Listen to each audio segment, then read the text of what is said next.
Assalamualaikum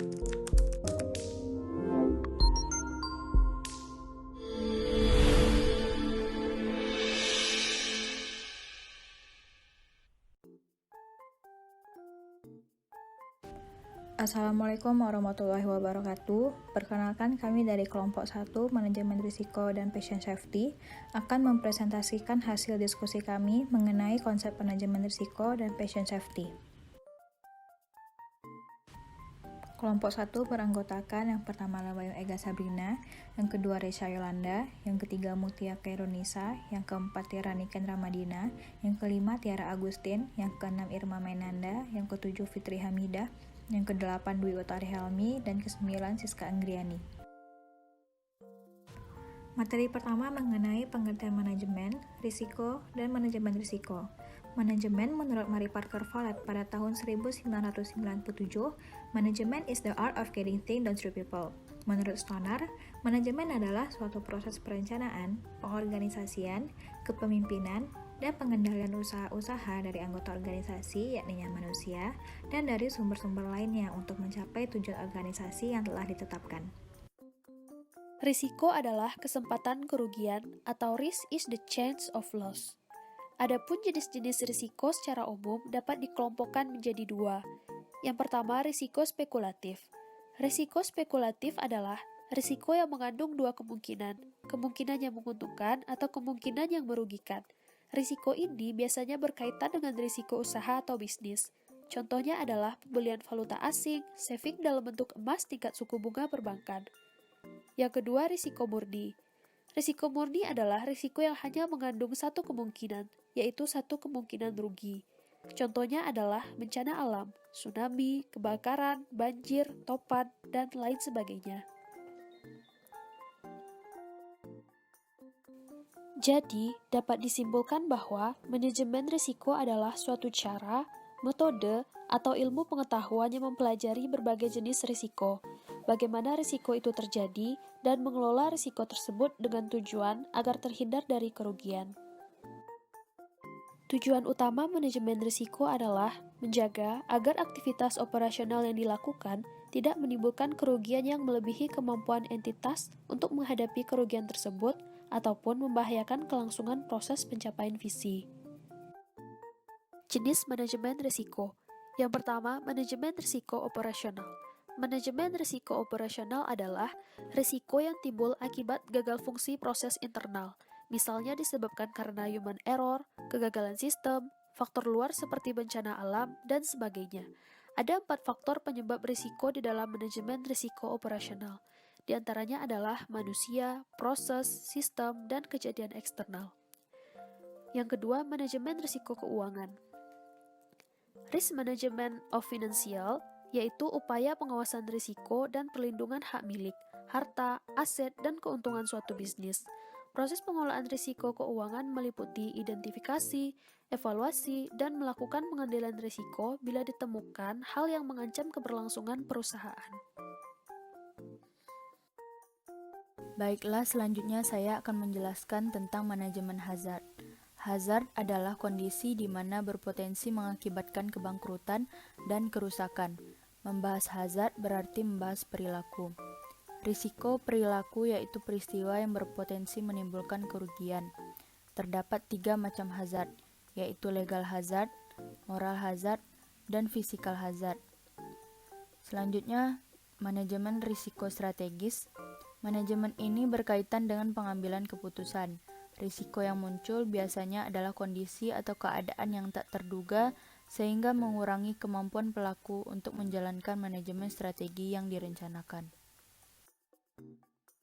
Baiklah, selanjutnya saya akan menjelaskan komponen manajemen risiko.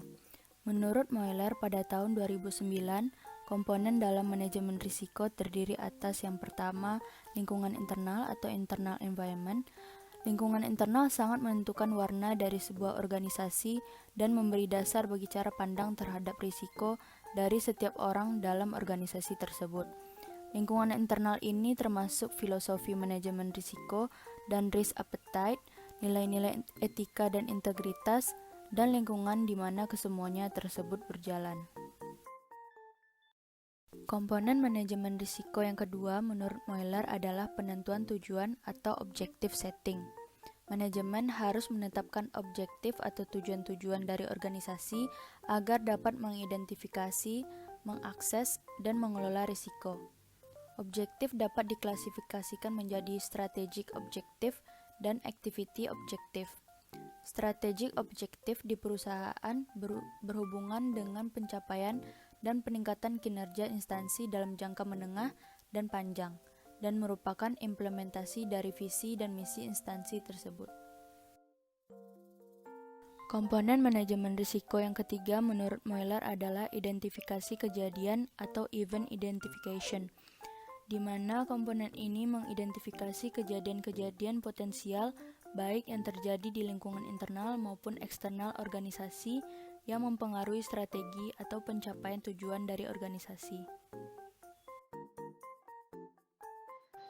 Selanjutnya itu adalah penilaian risiko atau risk assessment. Nah, di mana komponen ini menilai sejauh mana dampak dari kejadian dapat mengganggu pencapaian dari tujuan. Risiko itu sendiri dianalisis dengan memperhitungkan kemungkinan terjadi dan dampaknya sebagai dasar bagi penentuan bagaimana seharusnya risiko tersebut dikelola. Nilai risiko itu merupakan perkalian dari probabilitas dan dampak. Setelah dilakukan penilaian risiko, selanjutnya memasukkan setiap risiko ke dalam matriks risiko untuk mengetahui level tiap risiko yang selanjutnya dapat diprioritaskan untuk dikendalikan. Selanjutnya itu ialah respon risiko. Nah, sebuah organisasi harus dapat menentukan sikap atas hasil penilaian risiko. Sikap itu bisa berupa menghindar atau avoiding, menerima risiko yang berdampak kecil dan jarang terjadi atau accepting, mengurangi atau reducing, atau mengalihkan sebagian atau seluruh risiko dengan pihak lain atau sharing risk, dan mengembangkan satu set kegiatan agar risiko tersebut sesuai dengan toleransi atau risk tolerance. Selanjutnya itu kegiatan pengendalian atau control activities. Nah, control activities ini merupakan suatu kebijakan dan prosedur ditetapkan dan diimplementasikan untuk membantu memastikan respons risiko berjalan dengan efektif. Selanjutnya adalah informasi dan komunikasi. Informasi yang relevan diidentifikasi, ditangkap, dan dikomunikasikan dalam bentuk dan waktu yang memungkinkan setiap orang menjalankan tanggung jawabnya. Arah komunikasi dapat bersifat internal maupun eksternal. Alat komunikasi diantaranya berupa manual, memo, buletin, dan pesan-pesan melalui media elektronik. Yang terakhir adalah pengawasan atau monitoring, yaitu keseluruhan proses ERM dimonitor dan dimodifikasi dilakukan apabila perlu.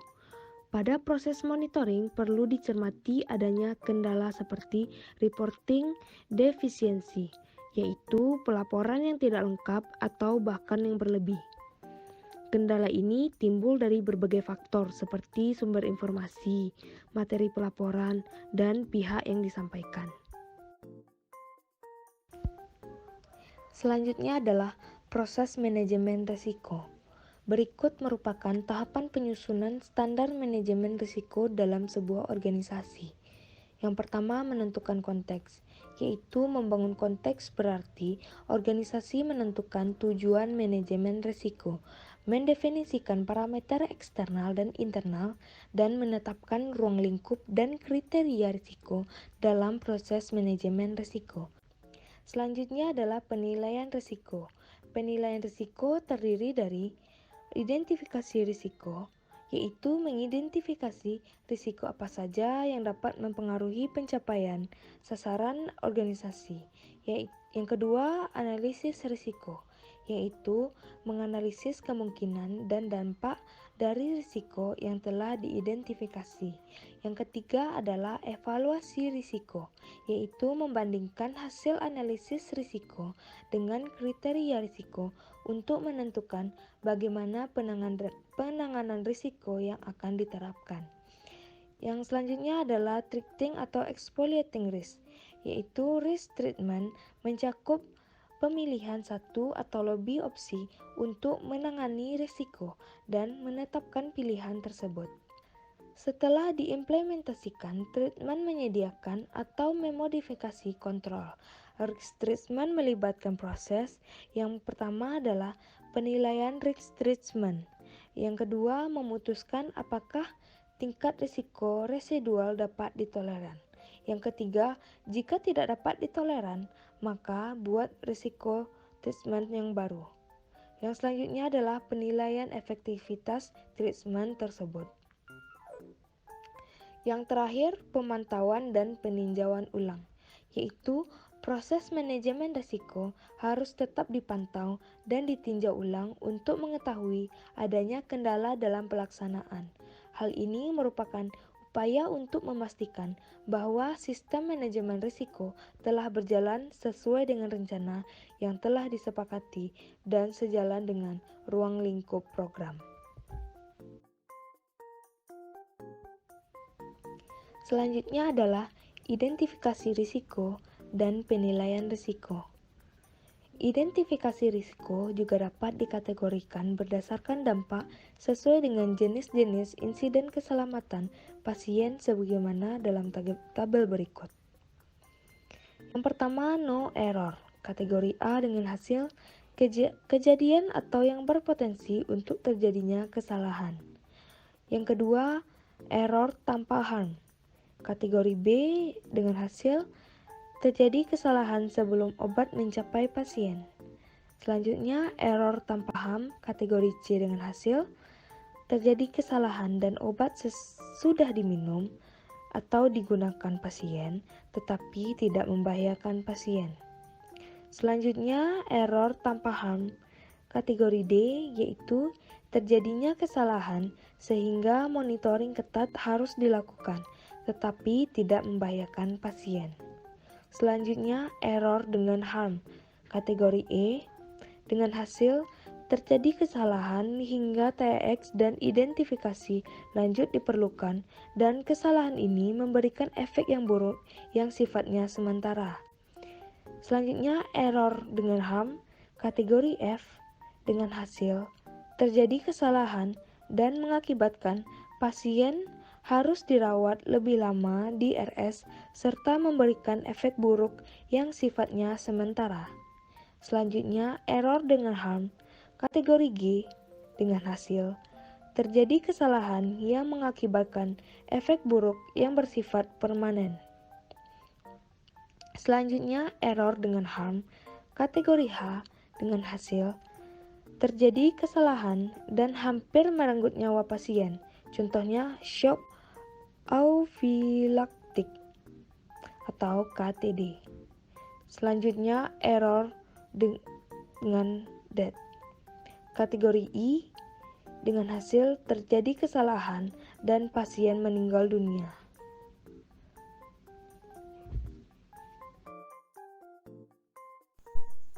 Selanjutnya ialah analisis risiko. Nah, yang pertama adalah pengukuran kualitatif frekuensi atau kemungkinan. Nah, kemungkinan ini yang pertama adalah jarang. Artinya, terjadi pada keadaan khusus. Nilainya 1. Kemudian, kadang-kadang. Kadang-kadang ini berarti dapat terjadi sewaktu-waktu. Nilainya 2. Kemudian, mungkin. Nah, berarti mungkin terjadi sewaktu-waktu. Nilainya 3. Yang keempat ialah mungkin sekali, di mana mungkin terjadi pada banyak keadaan tapi tidak menetap. Nilainya 4. Kemudian hampir pasti. Nah, ini berarti dapat terjadi pada tiap keadaan dan menetap. Nilainya 5. Nah, selanjutnya ada pengukuran kualitatif konsekuensi atau dampak. Di sini ada beberapa tingkatan. Tingkat yang pertama artinya tidak bermakna. Contohnya, tidak ada cedera, kerugian keuangan kecil. Kemudian, tingkatan kedua artinya rendah. Contohnya, pertolongan pertama dapat diatasi. Kemudian, tingkatan ketiga artinya menengah. Contohnya, memerlukan pengobatan medis. Kemudian, tingkatan keempat. Ini berarti berat. Contohnya, cedera luas, kehilangan kemampuan produksi, kerugian keuangan besar. Kemudian, tingkatan yang terakhir ialah tingkatan kelima, artinya katastropik. Contohnya, kematian, kerugian keuangan yang sangat besar. Selanjutnya ada evaluasi risiko. Risiko atau insiden yang sudah dianalisis akan dievaluasi lebih lanjut sesuai skor dan grading yang didapat dalam analisis. Rumusnya adalah derajat risiko sama dengan frekuensi kali dampak. Pemeringkatan memerlukan keterampilan dan pengetahuan yang sesuai dan meliputi proses berikut. Yang pertama, menilai secara objektif beratnya atau dampak atau akibat dan menentukan suatu skor. Yang kedua, menilai secara objektif kemungkinan atau peluang atau frekuensi suatu peristiwa terjadi dan menentukan suatu skor. Yang ketiga, mengalihkan dua parameter untuk memberi skor risiko. Baik, pada slide selanjutnya itu ditampilkan sebuah tabel, yaitu tabel kemungkinan dan juga dampak dari keselamatan pasien. Pada tabel dampak itu dibedakan 4 warna, yang mana warna hijau itu nilainya 1-3 mengindikasikan dampaknya rendah. Pada nilai 4-6 itu nilainya sedang, ditandai dengan warna kuning. Untuk nilai 8-12 itu ditandai warna ungu yang artinya bermakna. Dan untuk dampak tinggi atau resiko tinggi dengan nilai 15-25 itu ditandai dengan warna merah. Baik, selanjutnya itu pengertian patient safety. Menurut Institute of Medicine, patient safety secara mendasar diartikan sebagai freedom from accidental injury. Sedangkan menurut Komite Keselamatan Pasien Rumah Sakit atau KKPRS, patient safety merupakan bebas dari cedera atau harm yang seharusnya tidak terjadi atau potensial cedera akibat dari pelayanan kesehatan yang disebabkan error yang meliputi kegagalan suatu perencanaan atau memakai rencana yang salah dalam mencapai tujuan. Sedangkan menurut Kemenkes RI tahun 2015, keselamatan pasien adalah suatu sistem yang memastikan asuhan pada pasien jauh lebih aman. Baiklah, selanjutnya ada tujuan dari patient safety. Tujuan dari keselamatan pasien secara internasional terdiri dari 6. Yang pertama, itu identify patient correctly, di mana dapat mengidentifikasi atau menetapkan identitas dari pasien secara benar. Yang kedua, ada improve active communication, di mana dapat meningkatkan komunikasi yang efektif kepada pasien. Yang ketiga, improve the safety of high alert medication, di mana dapat meningkatkan keamanan dari pengobatan atas risiko tinggi. Yang keempat, ada eliminate wrong site, wrong patient, wrong procedure surgery, di mana dapat mengeliminasi kesalahan penempatan, kesalahan penanganan pasien, serta kesalahan prosedur operasi. Yang kelima, ada reduce the risk of healthcare associated infection, di mana dapat mengurangi risiko infeksi yang berhubungan dengan pelayanan kesehatan. Yang terakhir ada reduce the risk of patient harm from fall, di mana mengurangi risiko pasien terluka karena jatuh. Selanjutnya, tujuan sistem keselamatan pasien rumah sakit menurut Depkes RI tahun 2006 dalam Panduan Nasional Keselamatan Pasien Rumah Sakit. Yang pertama, terciptanya budaya keselamatan pasien di rumah sakit. Yang kedua, meningkatnya akuntabilitas rumah sakit terhadap pasien dan masyarakat. Yang ketiga, menurunnya kejadian tidak diharapkan atau KTR di rumah sakit. Yang keempat, terlaksananya program pencegahan sehingga tidak terjadi penanggulangan KDT. Baiklah, lanjut ke sasaran patient safety. Sasaran keselamatan pasien merupakan syarat untuk diterapkan di semua rumah sakit yang diakreditasi oleh Komisi Akreditasi Rumah Sakit. Penyusunan sasaran ini mengacu kepada 9 Life-Saving Patient Safety Solution dari WHO Patient Safety tahun 2007 yang digunakan juga oleh Komite Keselamatan Pasien Rumah Sakit Persi atau KKPRS Persi dan dari Joint Commission International atau JCI. 6 sasaran keselamatan pasien adalah tercapainya hal-hal sebagai berikut. Yang pertama, ketepatan identifikasi pasien. Yang kedua, peningkatan komunikasi yang efektif. Yang ketiga, peningkatan keamanan obat yang perlu diwaspadai atau high alert. Yang keempat, kepastian tepat lokasi, tepat prosedur, dan tepat pasien operasi. Yang kelima, pengurangan risiko infeksi terkait pelayanan kesehatan. Dan yang terakhir, pengurangan risiko pasien yang jatuh. Terdapat 7 standar keselamatan pasien. Yang pertama adalah hak pasien. Yang kedua, pendidikan bagi pasien dan keluarga. Yang ketiga, keselamatan pasien dalam kesinambungan pelayanan. Yang keempat, penggunaan metode peningkatan kinerja untuk melakukan evaluasi dan peningkatan keselamatan pasien. Yang kelima, peran kepemimpinan dalam peningkatan keselamatan pasien. Yang keenam, pendidikan bagi staf tentang keselamatan pasien. Dan yang terakhir, komunikasi merupakan kunci bagi staf untuk mencapai keselamatan pasien. Terdapat 7 langkah menuju keselamatan pasien. Yang pertama adalah membangun kesadaran akan nilai keselamatan pasien. Yang kedua, memimpin dan mendukung staf. Yang ketiga, mengintegrasikan aktivitas pengelola risiko. Yang keempat, mengembangkan sistem pelaporan. Yang kelima, melibatkan dan berkomunikasi dengan pasien. Yang keenam, belajar dan berbagi pengalaman tentang keselamatan pasien. Dan yang terakhir, mencegah cedera melalui implementasi sistem keselamatan pasien. Terima kasih, dikembalikan kepada moderator. Berikut daftar pustaka yang kami gunakan sebagai bahan hasil diskusi kami. Sekian presentasi dari kelompok 1.